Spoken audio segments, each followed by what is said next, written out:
Hello guys, welcome to Techavro channel. Hope you are doing well. In this video, I'm gonna show you how to make a private story on Snapchat.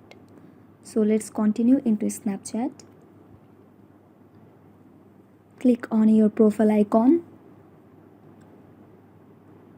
Tap on new private story.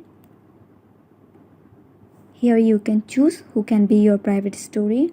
Tap on any friends you need like to add. Tap on create story. Next, name your private story. Save. And now you can send snap to be private story for your select friends see view. So guys, I hope this video was helpful to you. If it was, then please give a thumbs up and hit the subscribe button. Thanks for watching the video.